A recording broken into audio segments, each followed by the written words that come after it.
Hermanos, los invito a buscar en sus Biblias en Primera de Crónicas 4:9.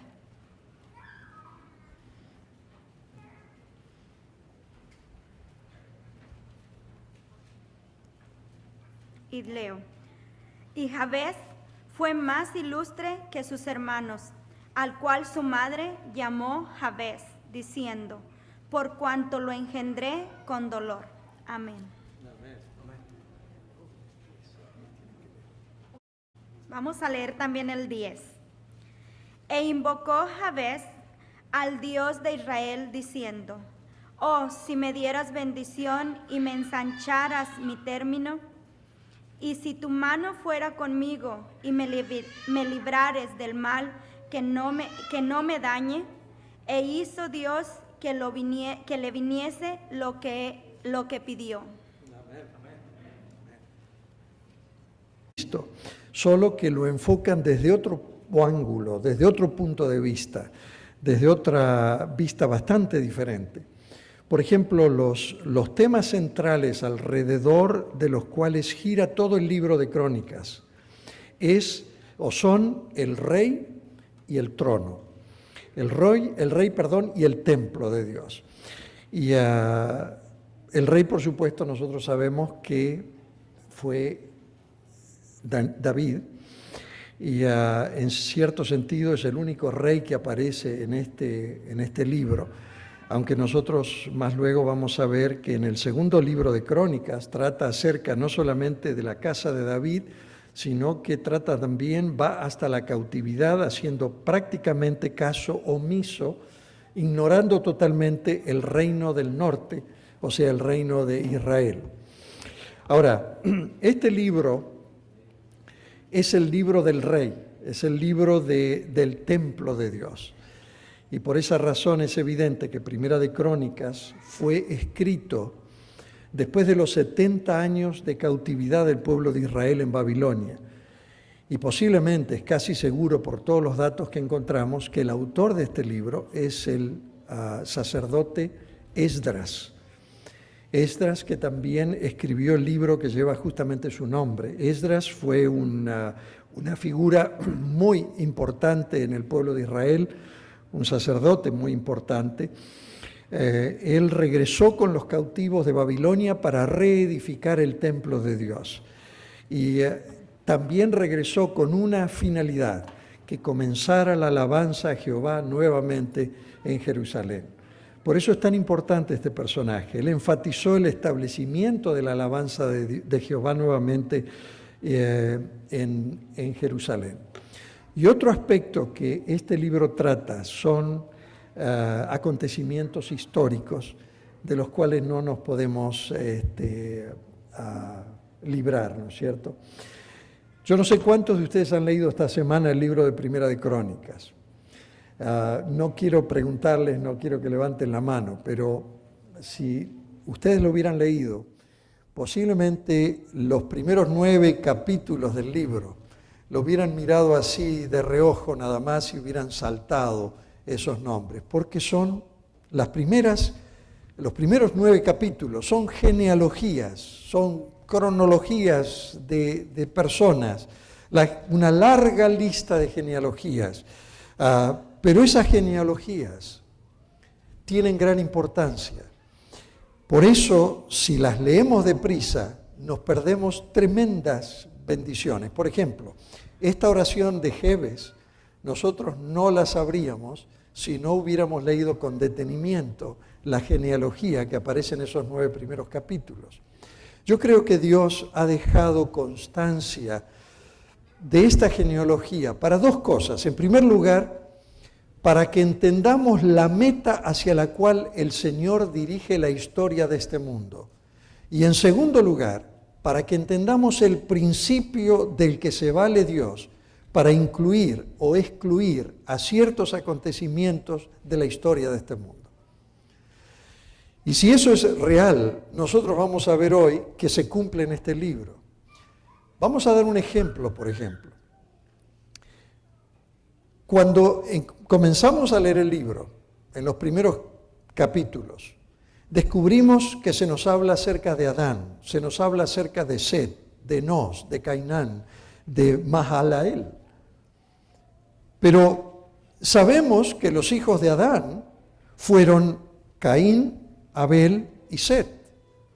Pero aquí, repetidamente y repentinamente, se excluyen a Caín y a Abel sin que se les mencione siquiera su nombre. Y eran los hijos de Adán y de Eva. Y es curioso porque se centra sobre los descendientes de la familia de Set, porque de él habría de venir Abraham y el pueblo israelita. De manera tal que del pueblo israelita iba a venir el Salvador. De manera tal que si nosotros seguimos la línea de Set, vamos a pasar por Enoc, y vamos a llegar hasta Noé. Y cuando llegamos a Noé nos vamos a encontrar que tiene 3 hijos. Y esos 3 hijos son Sem, Cam y Jafet. Y cada uno de nosotros somos descendientes de uno de esos 3 hijos de Noé. Si quieren yo les puedo decir qué hijo. Es curioso porque aunque se mencionan los 3 hijos de Noé, de Cam y de Jafet prácticamente quedan descartados desde el mismo comienzo. Casi no se sabe nada. Dios se centra en la familia de Sem, los semitas, de donde el pueblo de Israel iba a descender. Y desde Sem nosotros seguimos hasta Abraham, y desde Abraham toda su familia. Y hay un constante proceso que no se puede negar, un constante progreso de reducción, que luego excluye también, no solamente a Abel, Caín y los demás, sino que excluye a Ismael, que Ismael era hijo de Abraham, lo excluye totalmente. Excluye, por ejemplo, a Esaú, que era el hijo de Jacob. No aparece nada prácticamente, se centra en los 12 hijos de Israel, que finalmente llegan a ser las 12 tribus de Israel. Y al continuar con la genealogía, descubrimos que Dios selecciona 2 tribus, la tribu de Judá y la tribu de Leví. La tribu de Judá la selecciona porque es la tribu del rey, ¿no es cierto? Y la tribu de Leví la selecciona porque es la tribu del sacerdocio, del ministerio del sacerdocio, la línea sacerdotal. Ahora, en la línea de la tribu de Judá, llegamos hasta David y luego seguimos por Salomón y finalmente llegamos hasta la misma cautividad del pueblo.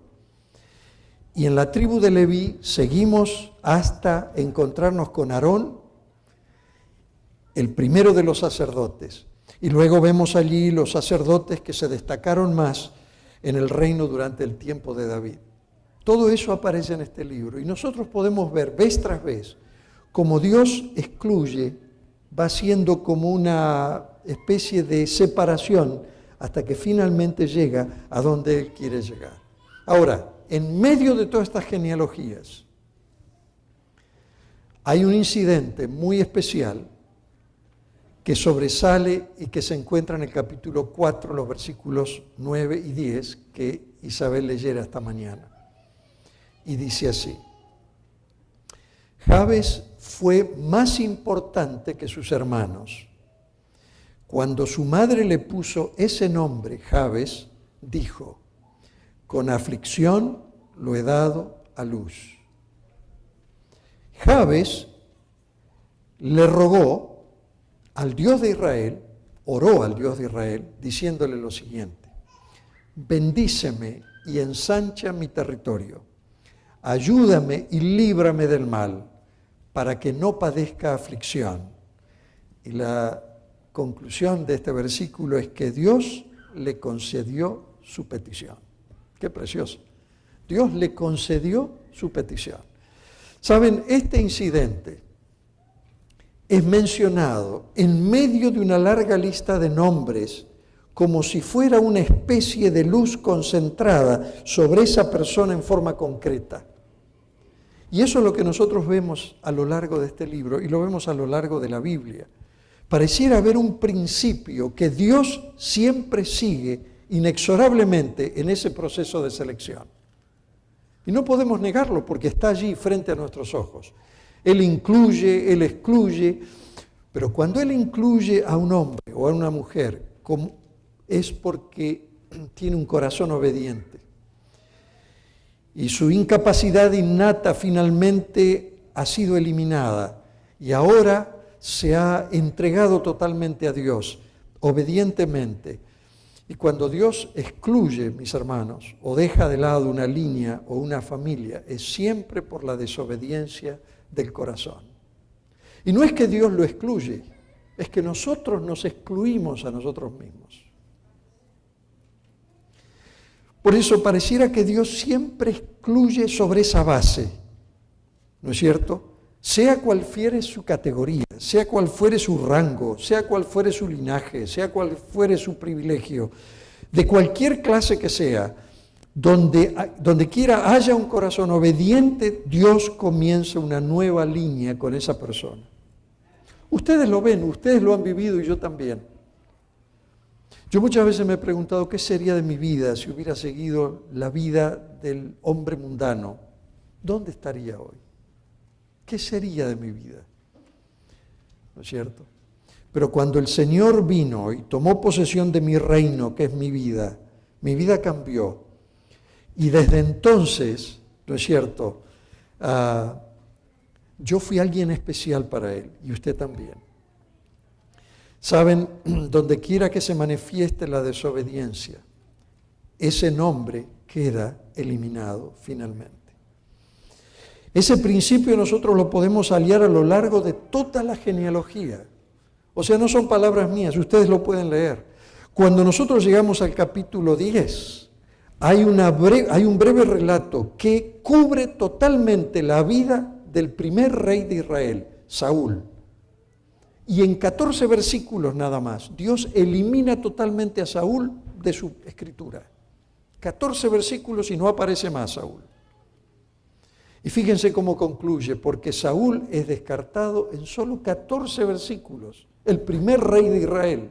Y miren cómo concluye, dice, Saúl murió por haberse rebelado contra el Señor, pues en vez de consultarlo, desobedeció su palabra y buscó el consejo de una adivina. Por eso el Señor le quitó la vida y entregó el reino a David, el hijo de Isaí. Parece una sentencia muy mala, ¿no es cierto? Pero no es que Dios lo haya sentenciado, Él se sentenció a sí mismo cuando se apartó de Dios. El resto del libro de Crónicas, Primera de Crónicas, es acerca de David. El primer libro es acerca de David porque es el rey conforme al corazón de Dios. En otras palabras, es un rey con un corazón obediente. Y el libro sigue todo el curso de la vida de David desde el mismo momento de su ungimiento como rey. En otras palabras, este es el libro que enfatiza al rey de Dios. Lo primero que hace David al ocupar el reino es apoderarse de la fortaleza pagana de los jebusitas, que ocupaban lo que luego se llegó a conocer como Jerusalén, la ciudad que llegaría a ser la ciudad de Dios. Ese era el lugar donde Dios había decidido establecer su nombre entre las tribus de Israel, Jerusalén. Y luego, inmediatamente después de esto, nosotros leemos de un tiempo muy difícil para David, porque David tiene que huir al exilio. Es perseguido para ser matado y va al exilio. Y en el exilio se rodea de hombres poderosos que son poderosos por su fe, poderosos por su pasión, que se sentían atraídos hacia el carácter de David, porque tenía un carácter muy hermoso. Y uno de esos relatos que aparece allí, es uno favorito mío en la palabra de Dios, está en el capítulo 11 y el verso 22. Es la historia de Benaías, hijo de Joiada. que entre otras cosas, hay muchas, pero entre otras cosas mató